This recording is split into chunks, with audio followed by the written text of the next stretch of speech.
Hey everybody, it's Vitali here, and we are back. Hold on a minute here.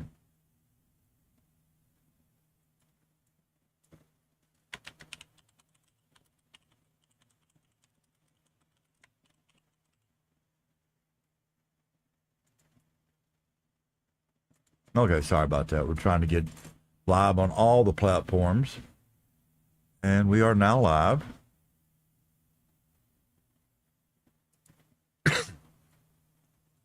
A lot going on. Why is that launching?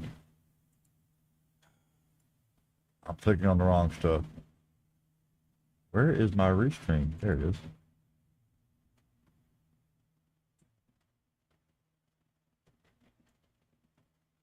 Okay, got that going back. Hold on just a second. I'm messing up.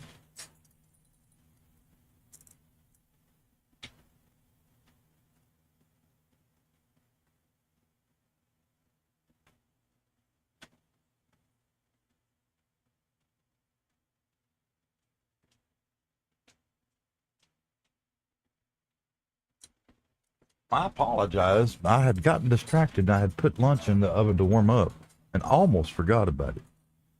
Well, in fact, I did forget about it. Decided to do a live stream, and then after the live stream started, I hear it sizzling. I'm like, oh no!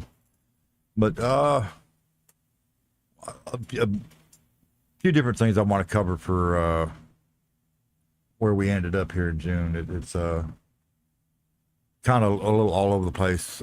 First off, if y'all been following me, y'all know that I pulled a 3090 Ti Founders Edition card out of my regular PC, which is sitting back here behind me. Y'all can't see it. And I put it up for sale on eBay, and it sold Sunday. We had a couple of sponsors pitch in and help pick up an ASRock Phantom Gaming Radeon, the RX 7900 XT 20 gigabyte card in white to actually make this build an all-white build. It's a long story.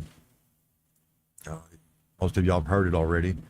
When I was building that computer, I was building it to replace one that had been stolen, and I was supposed to have a lot of work lined up to be editing 4K video and 4K B-raw.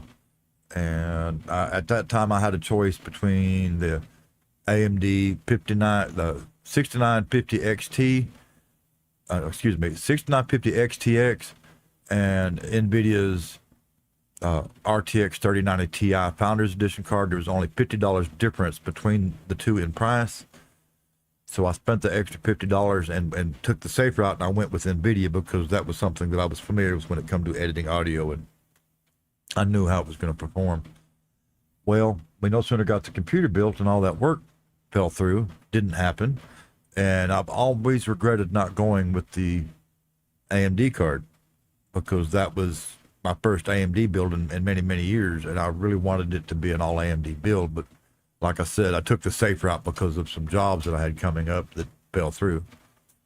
I was over on eBay, and I seen what those 3090s were selling for, so I immediately put that 3090 Ti card up for sale, and it didn't quite reach what I was hoping it would reach, but it did okay, and it did sell. It sold for $800. Bring that up right quick. It's about $150 short of where I was hoping it would be, but it is what it is. That gives me 2/3 of my money back on that card, and I got to use it for 2 years, so I'm happy with that. It also brought just a little bit more than what that Radeon card cost. Now, keep in mind that eBay's going to take fees and stuff out of that 800, and so I'm not going to get the full 800, but it would have paid for this card, and so I'm happy with that. But the money from eBay is marked to take my dog to the vet, so I've just got to wait for that money to clear, and then I'll take him to the vet. I knew that this card was coming. It was the reason why, so I went ahead and sold that card. But and I guess I'm kind of glad I did, because I immediately pulled that 3090 Ti out of the computer and boxed it up and got it ready to ship. So I moved the Intel Balance build back into the studio, and for a few days everything was fine. I was gaming and streaming, no problem. But the last problem-free stream I had was last Monday, and Tuesday PUBG did an update. Wednesday morning Streamlabs did an update. Intel Arc did a driver update, and something else did an update that day. And from then, I started having serious issues trying to game and stream. And I'm like, what's going on here? Because that's been working just fine. Well, I sorted that out with one of them was a bad driver. And I don't know what the problem is with Streamlabs. I'm still having problems with Streamlabs, and it's not just me. A few other people are, so it's something to do with Streamlabs. They'll probably get that fixed with the next update. But I also discovered, because it's a lot hotter in here than it is in my bedroom, that JONSBO CR1400 air cooler is not large enough for the Intel i7 CPU in a warm environment. I was using hardware monitor, and I seen where it was throttling back and running hot. And see, like right now, it's 82 degrees Fahrenheit here in the studio area, but it's only 69 degrees back here in the bedroom. You know, huge difference, 11, 12, 13 degree difference between the two rooms. And there's nothing I can do about it because I don't have enough AC up here in the studio to keep it warm in the summer. It's 107 degrees outside right now. So that bothers me, and it frustrates me because I don't want it to reflect badly on that JONSBO. So I'll put this in quotes. If you live in a hot environment, you might want to look at something different. In my case, it's not the end of the world, because we always knew that we were going to be putting a AIO into the Intel balance build sometime here in the next few months, and I'm trying to negotiate a deal with a company out of China to get one of their new AIOs that has not been released here in the United States yet. I think you can buy it in China right now, and I think if you want to pay double retail, you can buy it on eBay. We're not going to do that. We're actually trying to work with the company that makes them and sells them, and put together a sponsor deal. Hey Johnson, how you doing? We're just updating on the channel. But if you wonder why I haven't been streaming it, it's because we ran into a bunch of problems after PUBG updated, and then that was Tuesday night. And then, like I said, Wednesday, Streamlabs did a big update. Hi, OG. Intel did a driver update for the ARC. Johnson, you doing all right today? And between all that, it was causing me serious issues in my gaming and streaming. And I've got it sorted out. The only problem I have right now is, like, if I tried to game and stream right now, my CPU would start running really hot because I don't have a big enough cooler on it. And we will be fixing that here in the near future. Probably, I'm gonna give that company another week, because Yes, sir. Playing some Warzone.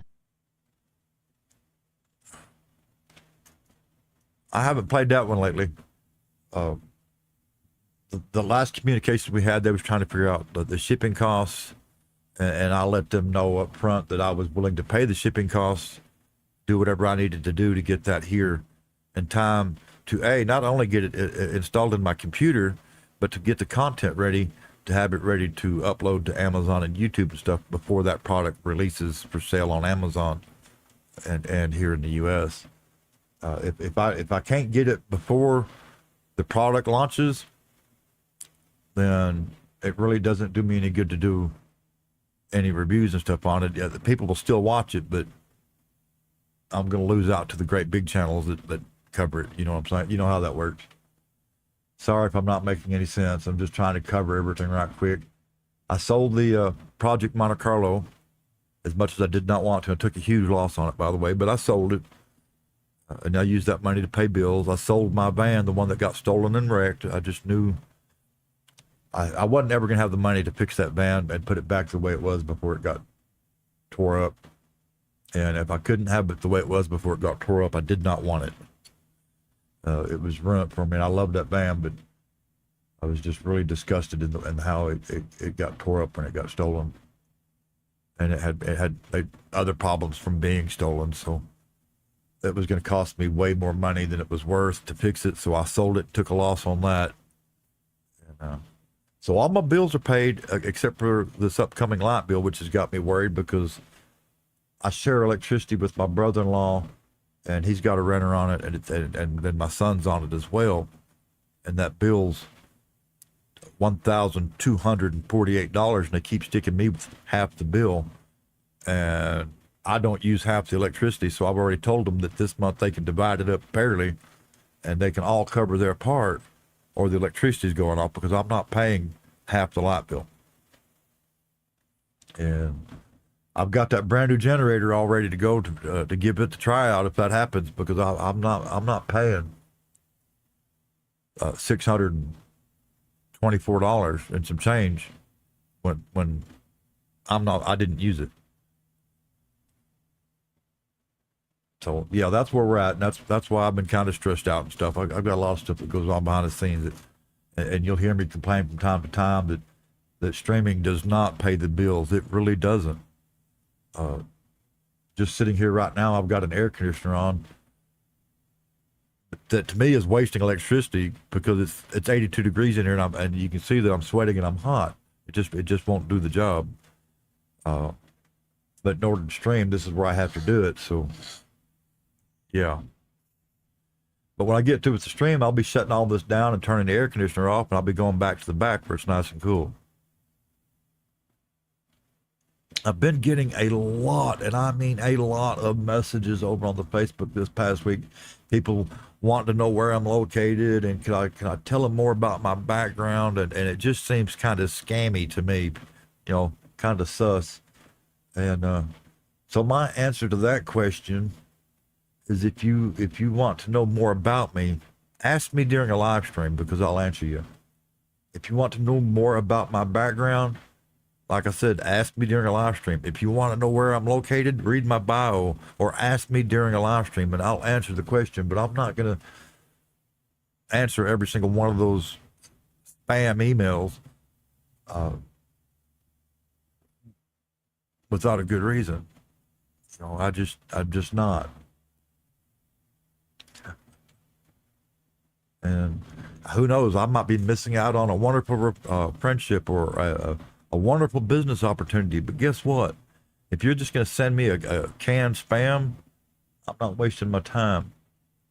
How about starting that email off with a real conversation, something from you? I don't feel I'm wrong. Yeah. I've got to figure out how to go another 12 and a half minutes. I'm also streaming to TikTok, and I'm doing what I need to do to keep my TikTok thing unlocked. They still will not let me use my Streamlabs to stream to TikTok. I don't know why, but at this point I don't care. I've got a bad feeling that TikTok is going to be gone here sometime in the near future anyway. That reminds me. Hi sir, I would like to speak to you about your car's extended warrant. Why?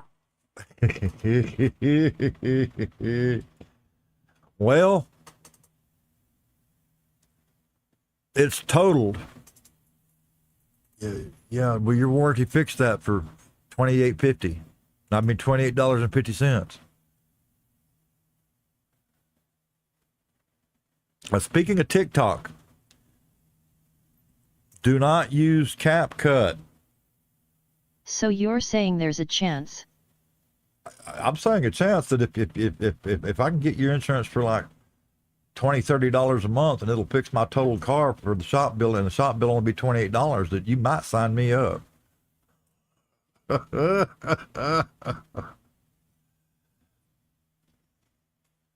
But do not pay for CapCut.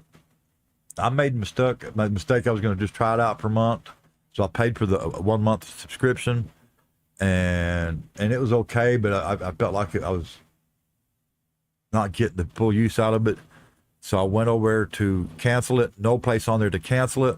In order to cancel it, I had to cancel my entire CapCut account. And I canceled it, and 3 months in a row after I canceled my account, they have billed me to the point where I've had to call my credit card company and block them.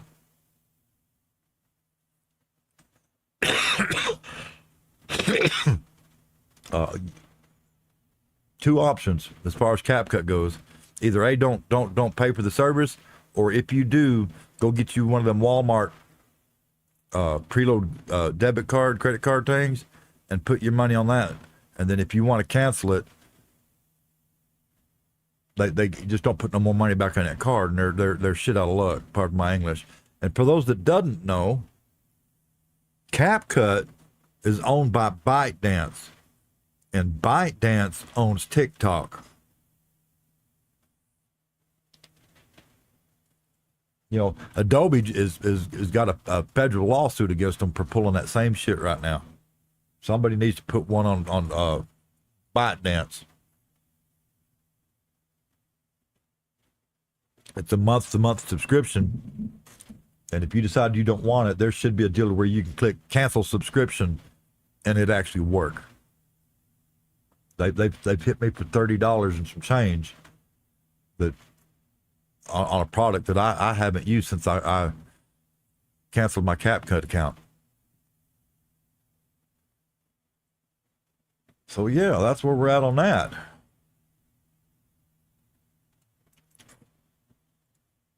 But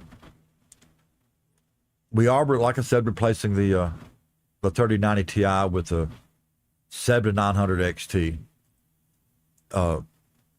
At the end of the day, I don't think that it's going to be a better card than the 3090 Ti, because in real world testing, the only card that beats the 3090 Ti, hands down across the board, is the 4090. And if you go to user benchmarks,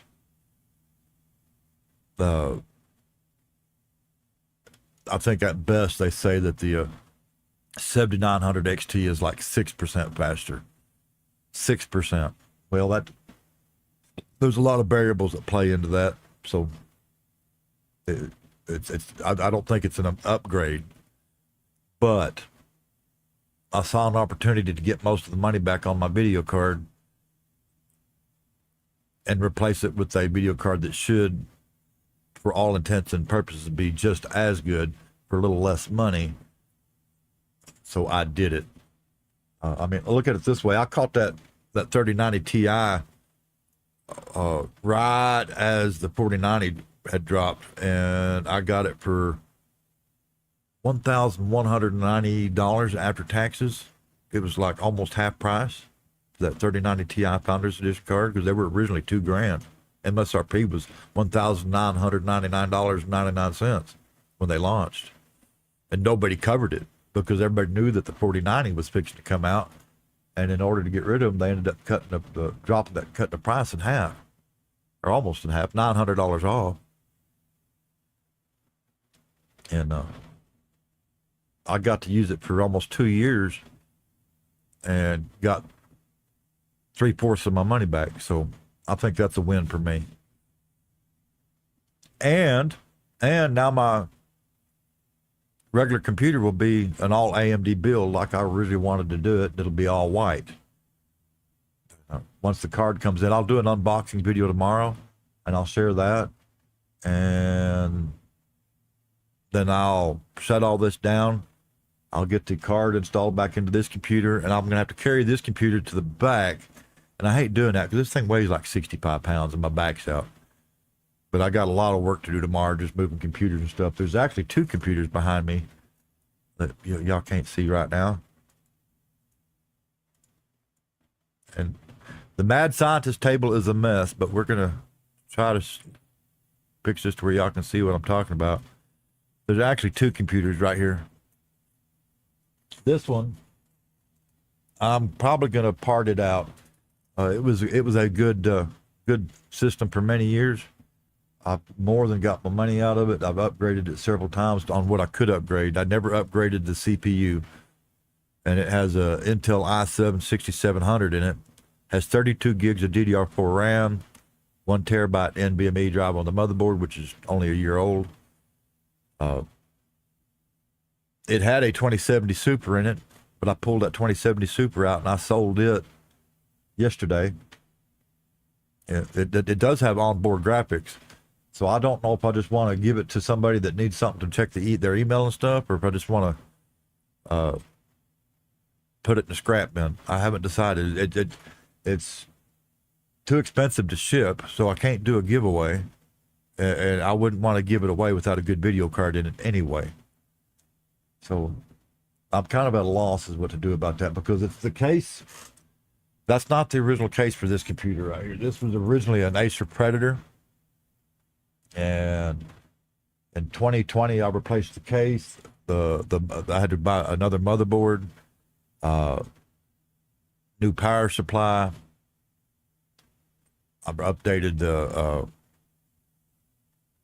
the video card and something else, and the CPU cooler and all that. And then I give it to Carlucci. And in 2022, I built him a brand new gaming system, so I ended up with this one back. And I upgraded the NVMe drive. I had to replace the CPU cooler in it, and upgraded the video card one more time. It had the 2070 Super in it at the end, like I said. But I sold that 2070 Super yesterday to somebody that needed a video card. And I don't have any extra video cards here to put in it unless I can get one of these Quattros. I've got two Quattro M6000s. I'll have to go dig them out. One of them I know is not working. There's a story behind that. The other one I think still works. I just need to test them and see. You know, if it's working, I can put that card back in it, just sell it that way, and let somebody use it for an old workstation.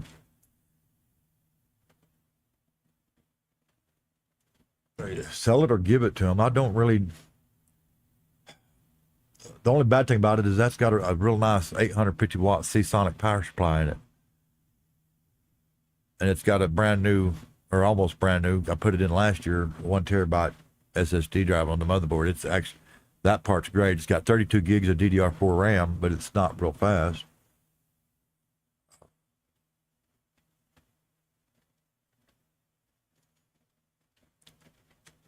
So, okay, I guess we've covered everything. That, like I said, that video card will be here hopefully tomorrow. It was supposed to have been here today, and UPS dropped the ball on that one big time. Yeah, it missed a transfer. So they said, okay, it's going to be there Wednesday. Then they say, hey, we've got it loaded. It's going to be there Tuesday. And then I got another one today showing it to be in Kentucky, and it won't be here until Wednesday. It came from Ontario, California, okay? So UPS, my question is, why didn't you just route that to Lubbock, to your terminal in Lubbock, or worst case scenario, to DFW in Dallas? Why did you put it on a plane going to Kentucky? I mean, I realize that some people aren't too smart, and I don't want to be hateful or ugly, but you know, if you pull up a map of the United States and you look at California over here on the West Coast, and then you draw a line and you go to Kentucky, you'll see that Texas is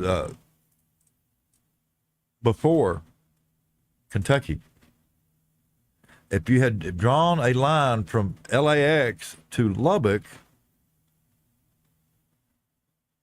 y'all could have put it on the truck in Lubbock and sent it down here, and I'd have had it today. If you'd put it on the plane to Dallas, y'all could have put it on a truck and it would have been here today. I don't get it, because this is what they're going to do. They're going to send it. They're going to put it back on a plane, send it either to Lubbock or Dallas, and put it on a truck. And hopefully, I'll get it tomorrow, because Thursday is a holiday. Right? There's nobody doing nothing Thursday.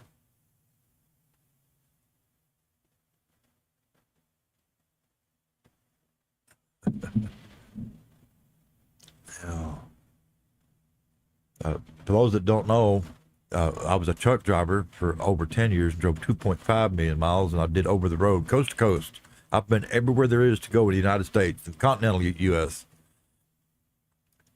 More times than you can count. Like, I had 2.5 million miles driving a truck when I quit. That's a lot of miles for one man. I'm telling you, in 10 years, that averages out to 250,000 miles a year. And I actually drove 253,000 miles a year is what it worked out to for the actual miles. And then I came home, started Firestorm Records and Red Barn Production, worked in audio and video, and I worked for DHL. And then I went to work for the post office, and I know just about everything there is to know about the logistics and shipping. And I've worked at both sides, all sides. I've been a dispatcher. I've been a truck driver. I've been a delivery driver for, like I said, DHL, and I've been the postman, literally. Let me give you some. Here's one for you. Google, does the post office do Amazon Sunday? And AI is going to tell you no. I work for the post office. The post office has a contract with Amazon, and yes, they do Amazon Sunday. Postal workers work on Sunday delivering packages for Amazon. That's all, on Sunday. That's the only mail they carry is product that was shipped from Amazon. I know because I did it, and they still do it. I've got friends that work for the post office right now that are still doing it and complaining about it. So when you see all these fact checkers and stuff up over on online, take it with a grain of salt, because it just depends on whatever agenda they're trying to push as to what facts you're going to get there. When we're going to wrap it up on that note, and I'm going to get off here, and everybody, y'all have a great day, great evening, depending on where you are. Stay safe wherever you are in the world. And until next time, I'm out of here.